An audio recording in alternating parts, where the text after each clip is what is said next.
ஸ்தோத்திரம். இயேசுவின் ரகசிய வருகைக்கு அடையாளமாக பூமியின் கடைசி நாட்களில் என்னென்ன சம்பவங்கள் நடக்கும் என்று வேதத்தில் எழுதப்பட்டிருக்கிறதோ அத்தனை அடையாளங்களும் நம்முடைய நாட்களில் நம் கண்களுக்கு முன்பாக ஒரே நேரத்தில் நடந்து கொண்டிருக்கின்றன. இப்போது நிறைவேறிக் கொண்டிருக்கிற வருகையின் அடையாளங்களை குறித்து இந்த பதிவில் பார்ப்போம்.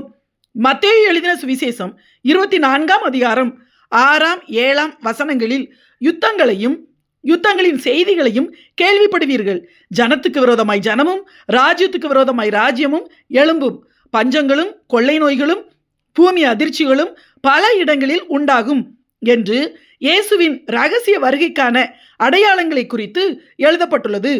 2020ஆம் வருஷம் ஆரம்பித்ததில் இருந்தே உலகத்தில் மிக வேகமாக மிக அதிகமான மாற்றங்கள் எப்போதும் இல்லாத அளவிற்கு விரைவாக நடந்து கொண்டிருக்கின்றன. யுத்தங்களின் செய்திகளையும் கேள்விப்படுவீர்கள் என்று வசனத்தில் சொல்லப்பட்டுள்ளது. இந்த நாட்களில் நாம் அதிகமாக பார்க்கிற கேள்விப்படுகிற செய்திகள் யுத்தங்களை குறித்தவைகளே. ரஷ்யாவுக்கும் உக்ரைனுக்கும் இடையில் ஆரம்பித்த யுத்தம் 3 வருஷங்கள் கடந்தும் இன்னும் நடந்து கொண்டிருக்கிறது. யாராலும் அந்த யுத்தத்தை நிறுத்த முடியவில்லை. இஸ்ரேலுக்கும் ஹமாஸ் தீவிரவாதிகளுக்கும் இடையில் ஆரம்பித்த யுத்தம் இன்னும் முடியவில்லை, விரிவடைந்து கொண்டே செல்கிறது. ஈரானின் கூலி படைகளாகிய லெபனான் நாட்டில் உள்ள இஸ்புல்லா தீவிரவாதிகள், ஏமன் நாட்டில் உள்ள ஹூத்தி தீவிரவாதிகள் இஸ்ரேலுடன் யுத்தம் செய்து கொண்டே இருக்கிறார்கள். ஏமனில் உள்ள தீவிரவாத குழுக்களுடன் அமெரிக்கா சண்டையிடுகிறது. செங்கடல் யுத்த களமாக மாறிவிட்டது. இவை மட்டுமல்ல, இவை பெரிய அளவில் நடப்பதால் எல்லோருக்கும் தெரிகிறது. உலகம் முழுவதுமே எல்லா நாடுகளுமே தமது அண்டை நாடுகளுடன் யுத்தத்தில் இருக்கின்றன அல்லது யுத்தம் செய்ய ஆயத்தமாயிருக்கின்றன. எல்லா நாடுகளும் தங்கள் யுத்த ஆயுதங்களை மிக அளவில் உற்பத்தி செய்து கொண்டே இருக்கின்றன. மற்ற பெரிய வல்லரசு நாடுகளிடமிருந்து ஆயுதங்களை வாங்கி குவித்து கொண்டிருக்கிறார்கள். இந்த பூமியில் அணு ஆயுத நாடுகள் தயாரித்து வைத்திருக்கிற அணு ஆயுதங்களை மட்டுமே வைத்து இந்த பூமியை 400 தடவைக்கும் மேல் எரித்து அழித்துவிட முடியுமாம்.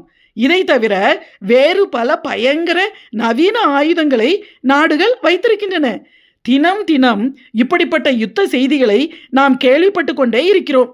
மேலும் இயேசுவின் ரகசிய வருகைக்கு அடையாளமாக பல இடங்களில் பூமி அதிர்ச்சிகள், அதாவது நிலநடுக்கங்கள் உண்டாகும் என்று வசனத்தில் சொல்லப்பட்டுள்ளது. இன்றைய நாட்களில் தினம் தினம் நிலநடுக்கம் இல்லாத செய்திகளே இல்லை. இந்த பூமியில் ஒரு நாளில் மட்டுமே 145 நிலநடுக்கங்கள் சிறிய அளவிலும் பெரிய அளவிலும் நடப்பதாக புள்ளி விவரம் சொல்கிறது. ஒரு வருஷத்திற்கு இந்த பூமியில் 65,000 அளவிற்கு அதற்கும் மேலே அதிகமான நிலநடுக்கங்கள் நடக்கிறதாம். இந்த பூமி நடுங்கிக் கொண்டே இருக்கிறது. 2000ஆவது வருஷத்திலிருந்தே பூமியில் நிலநடுக்கங்கள் அதிக அளவில் அதிகரிக்க ஆரம்பித்து நடந்து கொண்டே இருக்கின்றன என்று ஆராய்ச்சியாளர்கள் கூறுகிறார்கள். இயேசுவின் வருகைக்கான அடையாளம் எவ்வளவு தீவிரமாய் நடந்து கொண்டிருக்கிறது பாருங்கள். இன்னுமாய் இயேசுவின் வருகைக்கு அடையாளமாக இந்த பூமியில் பஞ்சங்கள் உண்டாகும் என்று எழுதப்பட்டுள்ளது. நமது பகுதியில் நமக்கு ஆகார தட்டுப்பாடு இல்லாததால் இப்போது பஞ்சம் பட்டினி பூமியில் இல்லை என நினைத்துவிடக்கூடாது. உலகத்தில் இன்றைய நாட்களில் கொடிய பஞ்சத்தில் பல நாடுகள் இருக்கின்றன. எத்தனையோ கோடி மக்கள் பட்டினியால் பாதிக்கப்பட்டு ஆகாரம் இல்லாமல் மண்ணை பிசைந்து சாப்பிடுகிறார்கள். புல் பூண்டுகளையும் பூச்சிகளையும் பிடித்து சாப்பிடுகிறார்கள். பஞ்சத்தில் எத்தனையோ லட்ச ஜனங்களும் குழந்தைகளும் மரித்து போனார்கள். குடிக்க தண்ணீர் இல்லாமல் மிருக ஜீவன்களும் மனிதர்களும் செத்து கொண்டிருக்கிறார்கள். சில நாடுகளில் மக்களுக்கு சாப்பிட ஆகாரம் இல்லாததால் அந்தந்த நாடுகளில் உள்ள காட்டு மிருகங்களை பிடித்து சாப்பிடுமாறு அந்த நாடுகளின் அரசாங்கங்கள் அனுமதி கொடுத்திருக்கிறார்கள். நம் நாட்டில் கூட வட இந்தியாவில் எத்தனையோ கோடி மக்கள் ஒரு நாளைக்கு ஒரு நேரம் மட்டும் சாப்பிடுவதாக கேள்விப்படுகிறோம். ஆப்கானிஸ்தானில் உள்ள மக்கள் அநேகர் தங்கள் கிட்னியை விற்று சாப்பாட்டிற்கு தேவையான பொருட்களை வாங்குகிறார்கள் என்று செய்திகள் கூறுகின்றன. அநேக நாடுகளில் விலைவாசி பெருமளவு உயர்ந்து விட்டதாலும் பஞ்சம் பட்டினி அதிகரித்து விட்டதாலும் களவு, வழிப்பறி, கொள்ளை, கொலைகள், வன்முறைகள், பெண்கள் பணத்திற்காக தவறான காரியங்களில் ஈடுபடுதல் போன்றவையும் வேலை வாய்ப்பின்மையும் மிக அதிகமாக பெருகிவிட்டது. நம் கண்முன்னே எல்லா அடையாளங்களும் நடந்து கொண்டிருக்கின்றன. இன்னுமாய் இயேசுவின் வருகைக்கு அடையாளமாக ஜனத்துக்கு விரோதமாய் ஜனம் எழும்பும் என்று எழுதப்பட்டுள்ளது. தற்போது அநேக நாடுகளில் உள்நாட்டு கலவரங்கள் நடந்து கொண்டிருக்கின்றன.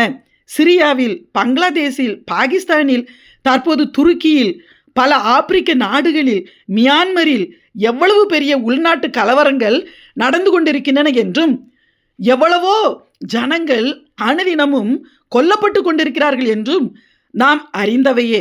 அந்த நாடுகளில் மட்டுமல்ல, தற்போது இந்த பூமியில் உள்ள எல்லா நாடுகளிலுமே இனக்கலவரங்களும் மத கலவரங்களும் அதிக அளவில் நடந்து கொண்டிருக்கின்றன. பூமி முழுவதிலுமே எதற்கெடுத்தாலும் ஜனங்கள் வீதிகளில் போராடி கொண்டே இருக்கிறார்கள்.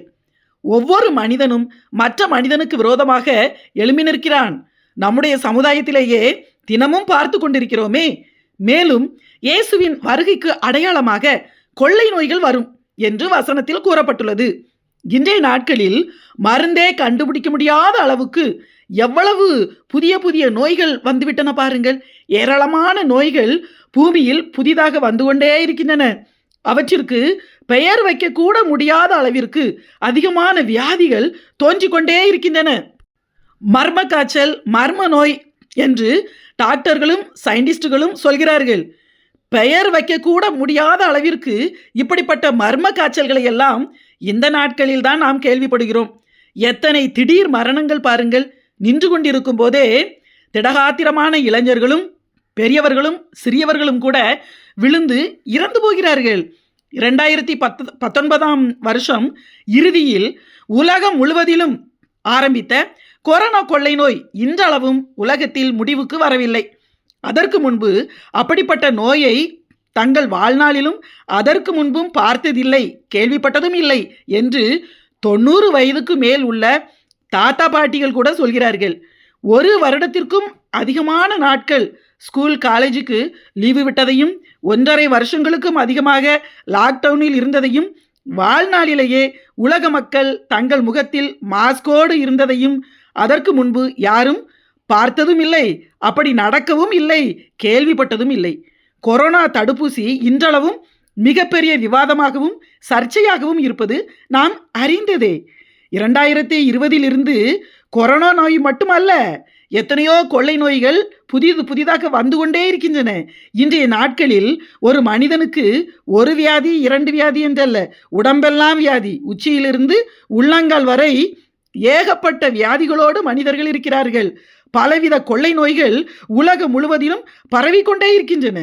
மேலும் இயேசுவின் வருகைக்கு அடையாளமாக மார்க் எழுதின சுவிசேஷம் 13ஆம் அதிகாரம் 12ஆம் வசனத்தில், அன்றியும் சகோதரன் சகோதரனையும் தகப்பன் பிள்ளையையும் மரணத்துக்கு ஒப்பு கொடுப்பார்கள். பெற்றோருக்கு விரோதமாய் பிள்ளைகள் எழும்பி அவர்களை கொலை செய்வார்கள் என்று எழுதப்பட்டுள்ளது. இந்த நாட்களில் எத்தனை சம்பவங்கள் இப்படி நடக்கிறது தெரியுமா? ஒரே தாய் தகப்பனின் பிள்ளைகளாகிய உடன் பிறந்த சகோதர சகோதரிகள் தங்களுக்குள் வெட்டி கொண்டும் குத்தி கொண்டும் ஒருவரை ஒருவர் கொலை செய்கிறார்கள். தான் பெற்ற தன்னுடைய சொந்த மகளை தகப்பன் கொலை செய்து விடுகிறான். உலகத்திலேயே தாங்க முடியாத பெரிய வலி கற்ப வலிதான், பிரசவ வேதனைதான் என்று ஆராய்ச்சியாளர்கள் சொல்கிறார்கள். அப்படி கஷ்டப்பட்டு வேதனைப்பட்டு தான் பெற்ற மகளை இந்த நாட்களில் எத்தனையோ தாய் கொலை செய்து விடுகிறாள். தன்னை பெற்று பாலூட்டி பார்த்து பார்த்து பாசமாய் வளர்த்த தாய் தகப்பனை அவர்களுடைய மகள் அதாவது பிள்ளைகள் தங்கள் பெற்றோரை கொன்று போடுகிறார்கள். எங்கு பார்த்தாலும் மனித ரத்தம் சிந்தப்படுகிறது. சாதாரண அற்ப காரியங்களுக்காக கொலை வெறி பிடித்து கொன்று போடுகிறார்கள். இன்னும் பல இயேசுவின் வருகையின் அடையாளங்களாக வேதத்தில் சொல்லப்பட்ட அத்தனை அடையாளங்களும் மொத்தமாக இன்றைய நாட்களில் நடந்து கொண்டிருக்கின்றன. இனி இயேசுவின் ரகசிய வருகை எந்த நேரத்திலும் நடந்துவிடும். எல்லா அடையாளங்களும் மிக வேகமாக தீவிரமாக நடந்து கொண்டிருக்கின்றன. இனியும் நாட்கள் செல்லாது. எனவே நாம் எச்சரிக்கையாக இருந்து இந்த அடையாளங்களை எல்லாம் பார்த்தாவது இயேசுவின் வருகைக்கு ஆயத்தமாவோம். ஆமேன்.